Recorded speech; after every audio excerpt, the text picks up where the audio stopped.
देख रहे हैं सी न्यूज भारत। मैं हूं आपके साथ अर्जिता मिश्रा। सी न्यूज पर वक्त हो चुका है न्यूज बुलेटिन का। आइए नजर डालते हैं इस वक्त की बड़ी सुर्खियों पर। अशोकनगर कांग्रेस के अशोकनगर विधानसभा उपचुनाव प्रत्याशी आशा दोहरे ने स्थानीय गांधी पार्क पर सुबह 10 बजे से मौन अनशन शुरू कर दिया है। मध्य प्रदेश कांग्रेस प्रवक्ता शहरयार खान ने बताया कि कांग्रेस प्रत्याशी द्वारा अलग अलग मामलों की शिकायतें साक्ष्य प्रस्तुत किए हुए हैं कि लेकिन प्रशासन द्वारा एक पक्षीय रवैया दिखाते हुए आज तक कोई संतोषजनक कार्यवाही नहीं की। अशोकनगर विधानसभा में भाजपा प्रत्याशी नियमित रूप से आचार संहिता का उल्लंघन कर रहे हैं और तमाम शिकायतों के बावजूद रिटर्निंग ऑफिसर और सीनियर अधिकारी को कोई ठोस कार्रवाई नहीं कर रहे हैं। इन स्थिति में स्पष्ट है कि यहां स्वतंत्र और निरपेक्ष चुनाव होना संभव नहीं है।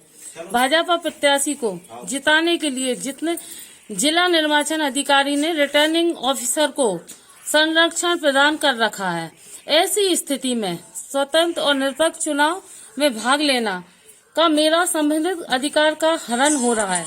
अतः मैं आशा दोहरे कांग्रेस प्रत्याशी अशोकनगर विधानसभा से जिलाधीश महोदय से निवेदन करती हूं कि मुझे अपने संवैधानिक अधिकार की लड़ाई में अमन अनशन करने की अनुमति दें। धन्यवाद। उसके बाद 19 तारीख को या 23 तारीख को निरंतर शासन हमारी हम लोगों ने कल हमारी प्रत्याशी ने हाथ जोड़कर जिला निर्वाचन मांग की 11 लोगों को यहाँ पर हमारे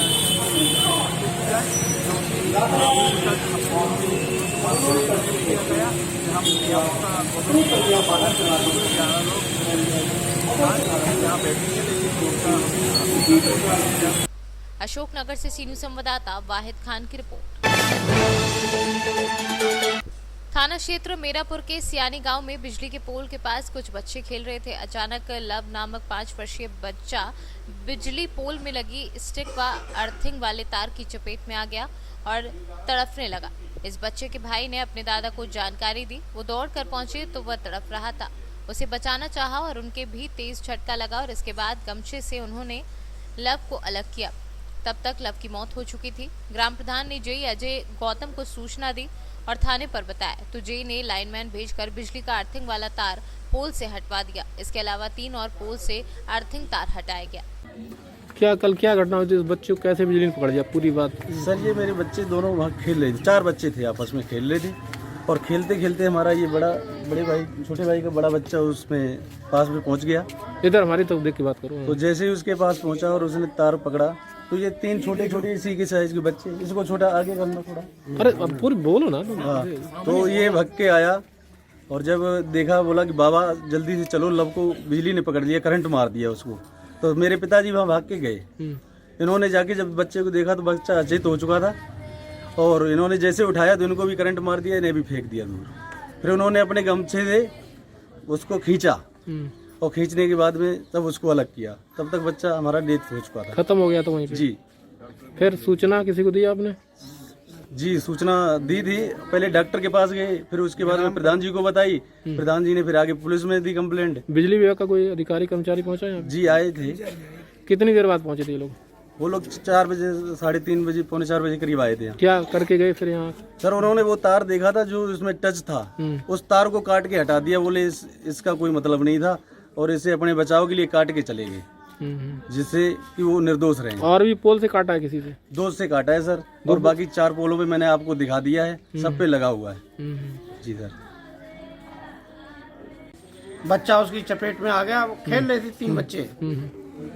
उसी समय उसको करंट लगा, वो चिपक गया। दूसरा बच्चा जो इसका जुड़वा भाई है वो भी वहीं पे था, तो वो दौड़ करके आया, अपने बाबा को बताया उसने। पिताजी हो सकता अब वहाँ ना हो। बच्चा तुरंत खत्म हो गया था? हाँ, वहीं पे स्पॉट पे ही चिपका हुआ था। लेकिन बिजली विभाग के कहीं फोन ऑन किया आपने? कोई अधिकारी आया यहाँ पे? हाँ, बिजली विभाग के लाइनमैन आए थे और उन्होंने पहले तो हमने फोन करके ये कहा कि इसकी सप्लाई कटवाई, आप इसमें बिजली आ रही है। तो सप्लाई कट गई, कोई दूसरा हादसा ना हो इसलिए हमने कहा इसको ठीक करिए। अभी ये कैजुअल्टी हुई है, दूसरी और हो सकती है। कितने पोल हैं गांव में ऐसे जिनके ऊपर ये इस तरीके के तार बंधे हुए हैं? हमारे यहाँ लगभग 70 पोल हैं पूरे गांव में, सब में ऐसे ही तार बंधे हैं। और सब में ये उन्होंने सेफ्टी वायर से नहीं समस्या ये है कि जो अर्थिंग दी हुई है उन्होंने, उस अर्थिंग में करंट आता है। और भी पोलों में आ रहा? हाँ, और भी कई पोलों में आ रहा है। कल कितने पोलों से तार काट दिया गया? कल 3। तो मतलब बबुआ से खतरा है, बच्चा तो बच्चा ठाड़े हुई। हाँ, कोई ऐसा बड़े आदमी पकड़ के ठाड़े हुई है, बहुत खतरा। और का क्या आपने देखा तो क्या जानकारी हुई, कैसे बच्चा खत्म हुआ? तो अरे जय लाइट ही नहीं तो पकड़ लो, खींच लो।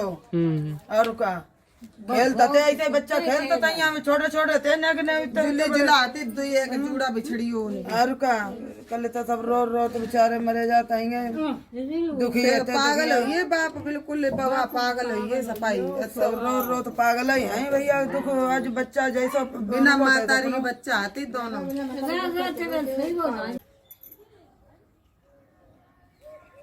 बहुत गलत वो बेचारे झूला बेचारे दोनों जन को।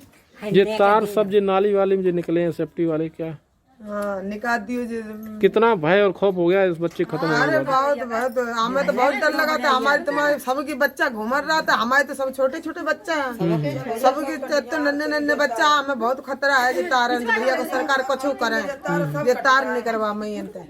क्या बता रहे? ये सब कट जाए भैया से। बहुत इतना बच्चन का डर होगा बहुत ज्यादा।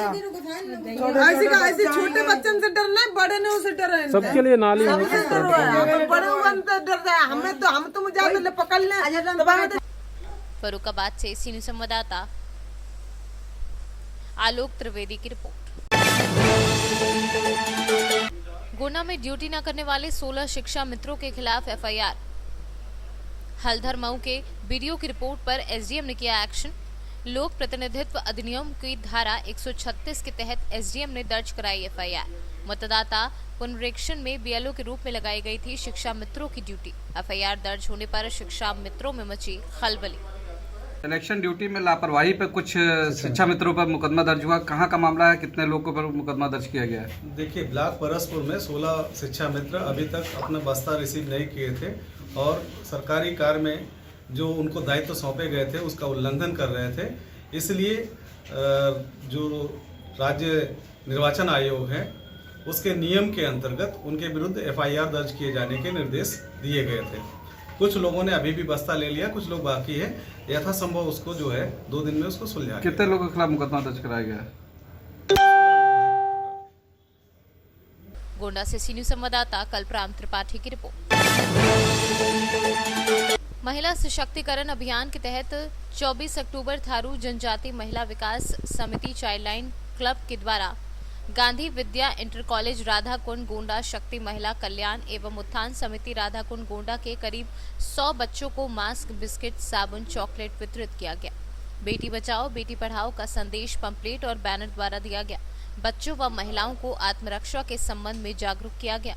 चाइल्डलाइन की टीम द्वारा महिलाओं को अपनी सुरक्षा के प्रति जागरूक करते हुए कहा कि अब महिलाएं किसी भी फील्ड में पुरुषों से कम नहीं हैं। गोंडा से सीनियर संवाददाता कल्पराम त्रिपाठी की रिपोर्ट।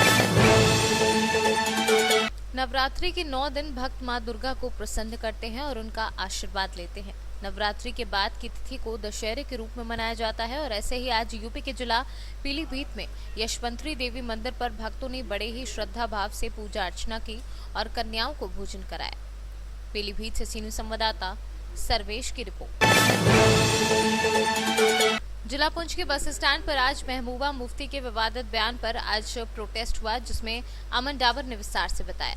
मोर्चा पुंछ की जो टीम है उसने महबूबा मुफ्ती, जिसने आज आए हुए उसे 12 या 13 दिन हुए हैं जेल से बाहर आए हुए, और आके वो विवादित बयान देती है कि जो भारत में जो है जम्मू कश्मीर में तब तक कोई तिरंगे को नहीं उठा सकता जब तक 370 को हम वापस नहीं लाएंगे। मैं बता देना चाहता हूँ महबूबा मुफ्ती को, अगर तुझे तिरंगे के खिलाफ बोलना है तो तुझे पाकिस्तान जाना चाहिए, क्योंकि भारत में जो भी इंसान रहेगा या जम्मू कश्मीर में कोई भी व्यक्ति रहेगा वो तिरंगा को जो है अपने दिल में रखेगा। तिरंगा हम लोगों की शान है, क्योंकि 370 टूटने के बाद जब 1 साल हुआ था 370 टूटे हुए, तो हमने जो है 5 अगस्त को पूरे जम्मू कश्मीर के हर घर में जो है तिरंगा फहराया था। लेकिन आज वो विवादित बयान देके अपनी सियासी रोटियां सेकना चाहते हैं कि जो है जम्मू कश्मीर में तिरंगा उठाने के काबिल कोई नहीं रहेगा। मैं उसको बता देना चाहता हूं कि 5 अगस्त 2019 से पहले भी वो ये बात कहती थी कि जम्मू कश्मीर में अगर तिरंगे के साथ किसी ने हाथ लगाया तो उसके हाथ जो है साथ नहीं रहेंगे। लेकिन क्या हुआ, मोदी जी ने 370 को जड़ से उखाड़ के फेंका। आज इन लोगों को पता है कि हमारा कुछ नहीं रहा है। 70 साल इन्होंने जो है देश को लूटा है। देश को लूटते लूटते अब उनको ये चीज पता चल चुकी है कि जम्मू कश्मीर में अब उनकी सियासत नहीं चलने वाली, इसलिए जो वो ये विवादित बयान दे रहे हैं। कुछ दिन पहले जब फारूक अब्दुल्ला बाहर आए तो वो कह रहे थे कि मैं चाइना से जाके 370 की वो लूंगा, मदद लूंगा। खुद उनके पास 2 सीटें जो है पार्लियामेंट की सारी है और वो जाके संसद में जाके 370 लाएंगे। एक बार हमने अमित शाह जी से पूछा था कि 370 कब खत्म होगा, उन्होंने हमें उस सवाल का जवाब दिया था कि जब वहां पे 370 होंगे तो यहाँ पे भी 370 खत्म होगा। और वहां पे जैसे ही 370 हुए, जम्मू कश्मीर में 370 को जड़ से उखाड़ के हमने फेंक दिया। धन्यवाद। पुंछ से सीनियर संवाददाता राजेश खजुरिया के साथ राकेश शर्मा की रिपोर्ट। न्यूज बुलेटिन में फिलहाल इतना ही। देश दुनिया से जुड़ी तमाम खबरों के लिए बने रहिए सी न्यूज भारत के साथ। हर खबर आपके साथ, आपके हाथ।